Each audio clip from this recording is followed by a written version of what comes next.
Greetings. Greetings. And how are you today? Praise the Lord. Amen. So it's good to be with you again. As always, to be in the house of the Lord, to worship and praise His name.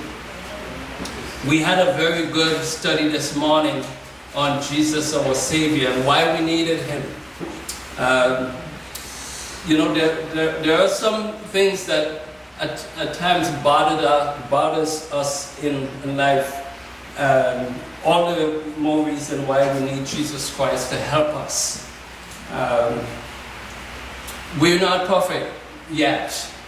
Well, Jesus wants us to be, but we know we are still struggling in this life, and there are some things that gets in our way, gets in our head, and sometimes you think about it so much that it starts happening. And so I want to talk about good and bad desires. Now, when we really look at that word, desire is to have a strong feeling of wanting to have something or wishing for something to happen. And this can either be good or bad. Ever think of something that you want? You know it's not good, but you want it. And you use your little craftiness to try to make it happen. Or wishing it happens for you, right? So these are things sometimes in life that troubles us. But good desires it's a good thing. If we have good thoughts, we have good thoughts towards God and His church. The question is, what are you desiring today? How are you feeling today? What is your desire towards God and His church? Are you content with the way things are? Or are you wishing for things to be better? What can I do to make it better? Remember Kennedy one time said this, President Kennedy. He said in one of his speech, he told his people, don't ask anymore what your country can do for you. Ever heard that said?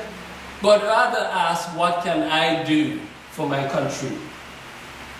And sometimes we gotta have these desires of what can I do? How can I help? It's not always being led. Sometimes we have to be willing to lead. So we have these desires, you know what? God sees them. And sometimes you don't have to express it verbally. God feels it. He knows it. He knows what we're thinking. And I know that because He said His eyes are always upon His children. So if we are the children of God, God knows what we're thinking. He knows how we feel about things. If things need to be put in place, things need to be in order, or things need to be better, God knows. There was a young man, I don't know how young he was, but his name was David. And David had a desire. Let's see how we measure up with that. David had a strong desire. So strong that it affected God in a way. That God had to send His prophet to talk to David about this. See, David was not happy with the fact that his life was in order, or he was happy with the way things were with him. He fought all his battles. He is now at rest. He was not sitting around looking to create trouble. You know what they say about idle hands, right? It is the devil's workshop. Well, David was not idle. He was at rest, but he was always thinking about God and and how he can make things better for his people. In chapter 7 of 2 Samuel, in chapter 7 of 2 Samuel, verse 1, David is speaking here to Nathan. And it came to pass when the king sat in his house, and the Lord had given him rest round about from all his enemies, that the king said unto Nathan the prophet, See now, I dwell in a house of cedar, but the ark of God dwelleth within curtains. And Nathan said unto to the king, Go do all that is in thine heart, for the Lord is with thee. Right? So, David was thinking about the ark of God. Well, how important was the ark of God to Israel? God instructed them to make that ark. God told them exactly how to make it, what should be placed inside of it, how it should be carried. It was very special to the children of Israel. David fought the Philistine to regain the ark that was captured by the Philistine. It meant a lot to him. So here in verse 5, And it came to pass that night that the word of the Lord came unto Nathan, saying, Go and tell my servant David, Thus said the Lord, Shall thou build me an house for me to dwell in? See what David was thinking about? The Lord knew what was in his heart. The Lord knew what his desire was. And the Lord said, Go tell David, will you really build me a house for my name? Will I have a permanent place to dwell really? For all this time I've been in tents, tabernacles, carrying around. The Lord said, will you really do this, David? This is what David was thinking. How can I make my people come together to worship God in one place? To have the ark of God in a permanent residence. The Lord felt it. And in verse 12, as we go down, because the Lord is saying to David, reminding him where he took him from taking care of sheep, and made him to be what he was. And the Lord was so impressed that this man was not going back. This man is thinking ahead. He's thinking about God and the future of God's people.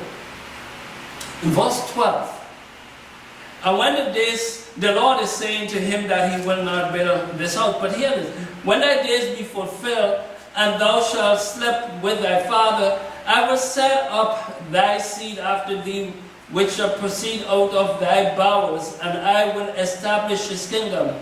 And he shall build me an house for my name, and I will establish the throne of his kingdom forever. See? The Lord is also looking ahead, establishing this wonderful thoughts of this man, the desire he had. God is passing this blessing on to David's children. Right? So God was well pleased. Well pleased with his desire. That's a good thing. That's a good thing. There are many more. I think of Hebrews 11, and we see many men there. Many men in this book, in Hebrews chapter 11. It's referred to as the heroes of faith, all these wonderful people that are mentioned there. And in verse 1, it says, Faith is the substance of things hoped for, the evidence of things not seen, for by it the elders obtained a good report. By faith,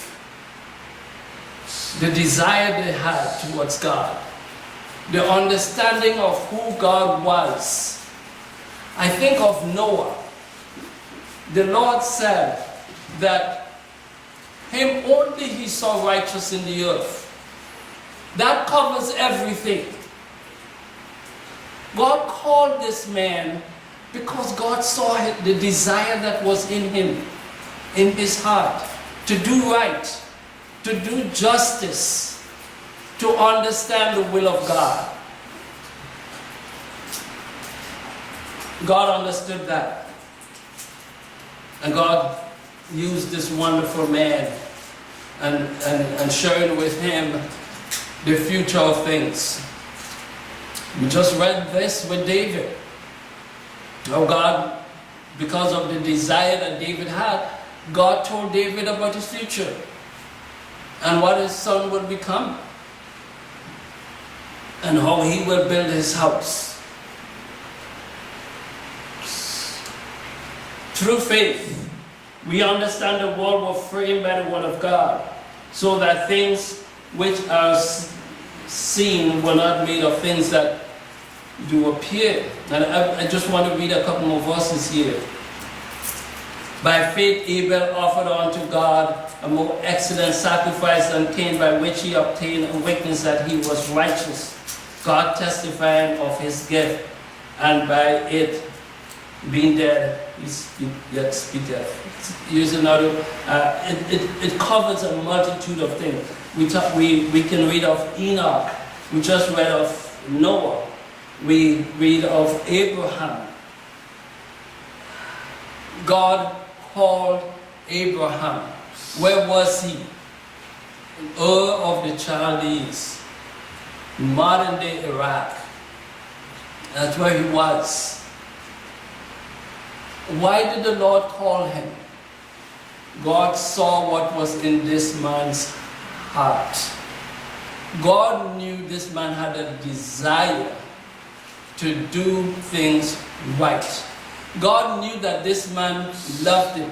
God knew that he was not a follower of evil things, a follower of company, a follower of friends. God knew that this man would execute judgment and justice, that he would teach his children. God knew this man. And so God called him and he said to him, walk with me. Walk before me. I say walk with because we're never alone.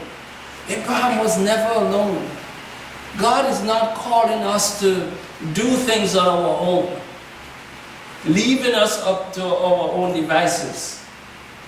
God called this man because he saw something good in him. And in verse 13, it reads, as it talks, but let us read verse 9. Speaking of Abraham, by faith he sojourned in the land of promise, as in a strange country, dwelling in tabernacles with Isaac and Jacob, the heirs of him of the same promise. For he looked for a city which had foundation, whose builder and maker is God. Right? So we can see where this man's heart was. There are so many today that are wrapped up in earthly affairs, in the things of this life, and forget that we are just passing through. And we should not get tied up, tied down with the things of this world. Because Abraham, as the father of our faith, he was not so concerned about that land where he was. He looked for a city. And verse 13 says, these all died in faith, not having received the promise, but having seen them afar off, and were persuaded of them and embraced them, and confess that they are strangers and pilgrims of the earth. For they that say such things declare plainly that they seek a country. And truly, if they had been mindful of the country from whence they came out, they might have had opportunity to have returned. But now, they desire a better country. You see, all these people had a desire for a better place. Oh, this is what Paul's saying. They, not just Abraham, Noah, Enoch, all these faithful people, the verse says, desire a better country, that is, and heavenly. Wherefore God is not ashamed to be called their God, for he had prepared for them a city. A city, my brother. Didn't Jesus promise us a city? Yes? You think it's the same city that they look forward to? Yes, it is. Our desire should be towards that city, not so much to this earth. We know we live here. We participate in things in this life. But this world does not tell us, or should not tell us, how we should worship and serve our God. This world should not control our desire.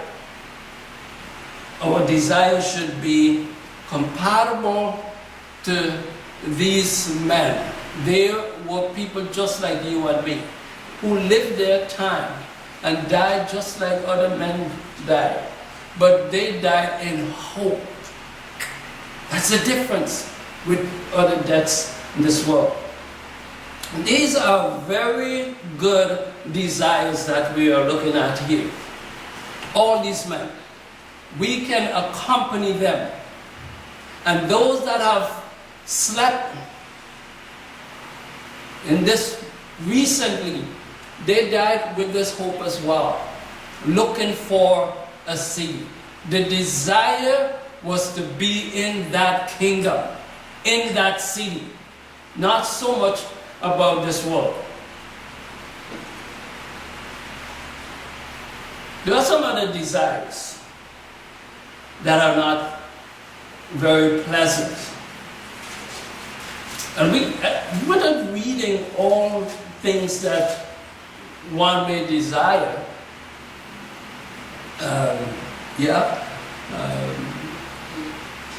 To have a family, it's not a bad thing.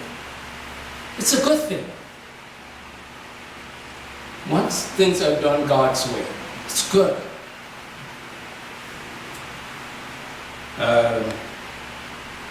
Desire to be baptized, why is it wrong? Once it is done God's way, not man's way. You see, we have examples of desires that weren't good. And these examples are, Paul is talking here about God's people. God's chosen people. Who were they? Israel, right? The children of Israel. God chose Israel out of all the nations on the earth. He chose them. They came out from bondage in Egypt. They saw the power of God. They saw His mighty works. Time will not afford me to talk about all the things that God did for them. These are things you know. Some of you may not have heard of it before. But in Egypt, after over 400 years, God delivered them from slavery. God delivered them. It's amazing how governments has to make laws to free people from slavery today. You got to fight for such kind of a freedom, and you only partially get it because they want to continue ruling over you. That was the case in Egypt. Every time Pharaoh said, "You can go," he changed his mind. Keep them. He loved the fact ruling over them. In fact, what happened in the end, God plagued Egypt. The children of Israel saw it. God delivered them, saved all the firstborn. God parted the waters for them so they can walk on dry ground in the depths of the sea. But apparently that was not good enough. Or their desire had the better of them. And Paul reminds us and the Corinthian brethren how easy it is to slip back, to fall back in that old way. If we do not feed the Spirit of God enough, other things will creep into our lives. Things do pop in our heads. None of us can say that we are always thinking positive. You hear people say, "Yeah, think positive." Hello? The reason you hear it all the time is because the sayer has to be reminded themselves. Every time they say it, they remind themselves, "I gotta think positive, I gotta think positive. The thing is negative, but I gotta think positive." And here we are reminded to have good desires. These examples that I'm showing here, Paul is showing the bad side.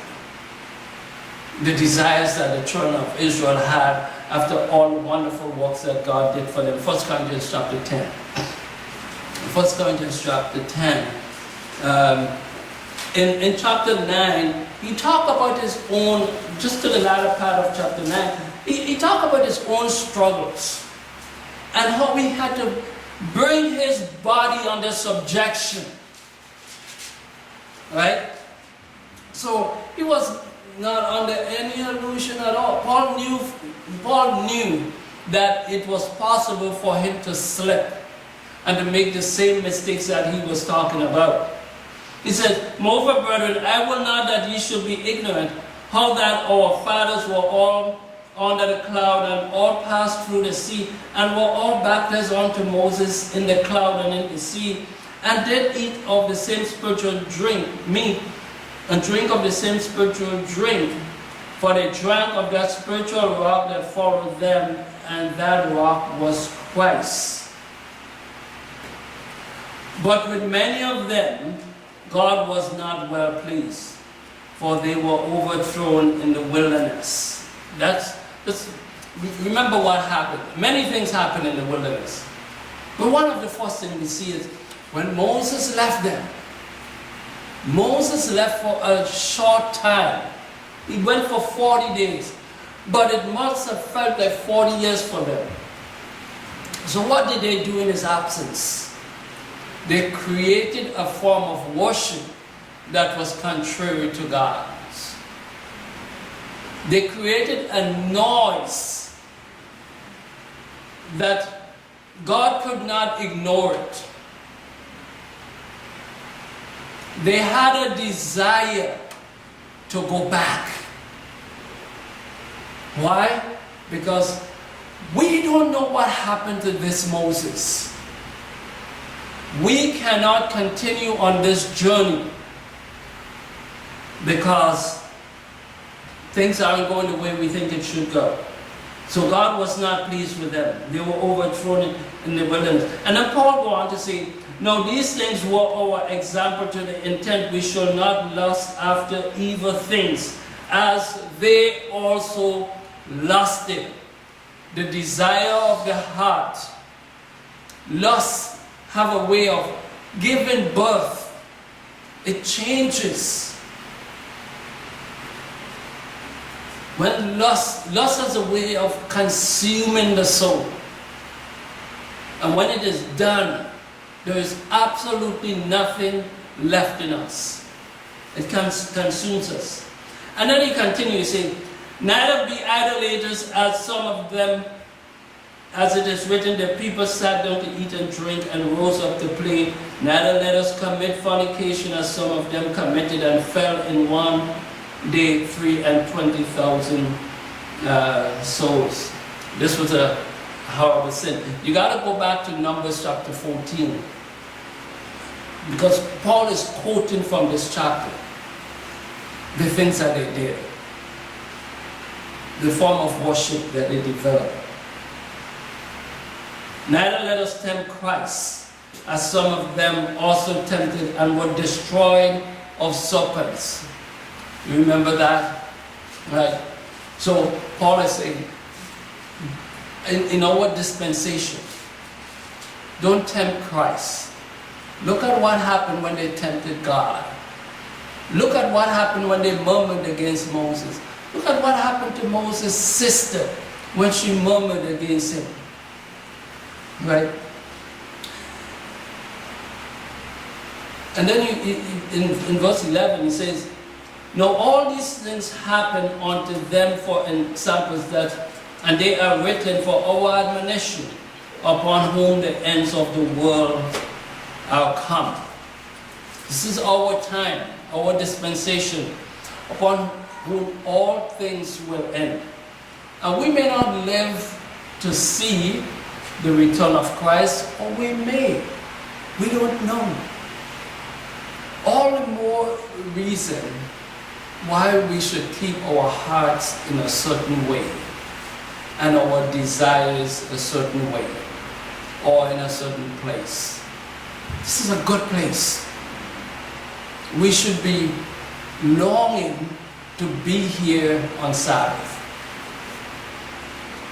We should, just want to be here so bad, and not make the same mistakes as the children of Israel made. Many of them did not make it to the promised land.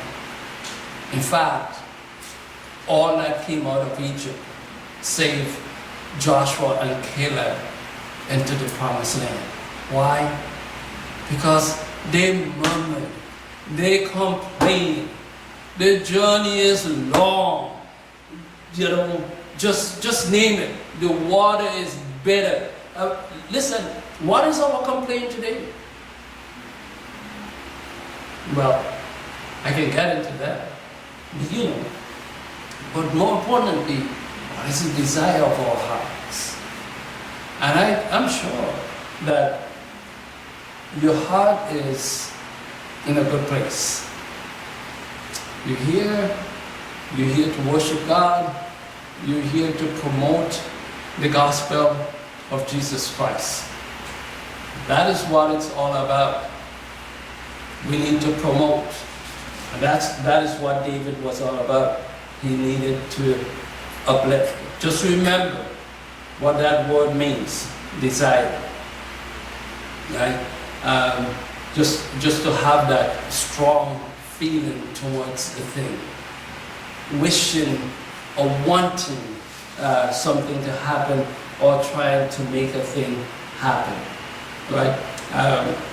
These are all the things that the children of Israel went through in the wilderness. They were tired with the light bread. Before it's known as manna. They were tired eating one kind of meat. Why can't we go back to Egypt where we had flesh pot and do whatever we wanted to do? Why do we have to be controlled? Why can't we just do our own thing? God will not stop us from doing our own thing. But it will prohibit us. If we do not do the will of God, it will prohibit us a place in that city with our unfaithful. I want to read a couple more verses, and then we're going to wrap it up. In Hebrews chapter 3. In Hebrews chapter 3,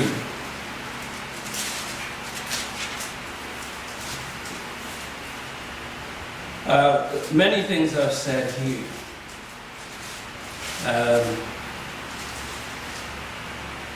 It starts off by saying that we have a wonderful high priest.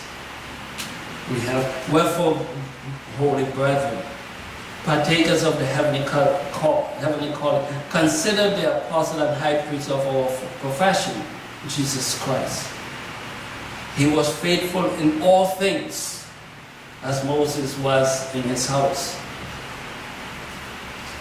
He was more worthy than Moses.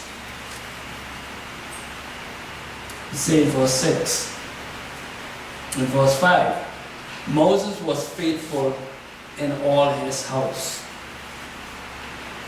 Moses was a faithful man. He did exactly what God wanted him to do.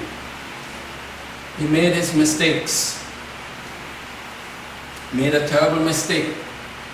It prohibited him from taking the children of Israel to the promised land. But you know what? He will be in that sea. He will be in that sea. And what it tells me is, yes, you and I might make mistakes. But our mistakes should not prohibit us from carrying on this journey. It should not. It says, and he's again talking about the children of Israel. It says in verse 8, verse 7, wherefore, as the Holy Ghost had said, today, if you would hear his voice, harden not your heart as in the provocation in the day of temptation in the wilderness. When your fathers tempted me, proved me, and saw my works 40 years, speaking of the children of Israel, and he said, I was grieved with that generation. It's not the first time God was grieved. God was grieved with the generation before that. Under Noah, with Noah. He said, it repented him that he made man. He was so hurt by the path with man took. Imagine God doing all wonderful things for us in life, and still we're not happy. Still we're looking for more. Still we trying to carve it our own way. I'm going to read this verse and I'm going to sit down. Because while we speak and encourage and uplift, the speaker, as I said before, has to be aware, has to look deep within him or herself and make sure that they are abiding by the same rules, that the desire of the heart is good, that it is not all over the place, desiring evil things, wishing evil wishes or wishing for something to happen and just like, you know, it happened, right? And what next? Here's what Paul says in verse 12 of 1 Corinthians chapter 10. It's a warning. It's a warning. It says, verse 12, wherefore let him that thinketh he standeth take heed lest he fall. See? Take heed lest he fall. There had no temptation taken you that is not common to man. So, a word I use all the time in situations is, it's not, you're not in a unique situation. It's common. It's been happening long. So because it happened to you, don't think that, why me? Why not me?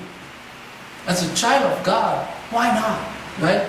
So Paul is saying, no temptation taken you, but such as is common to men. But God is faithful, who will not suffer you to be tempted above that ye are able, but will with the temptation also make a way to escape, that ye may be able to bear it. See, God loves us. God cares about us.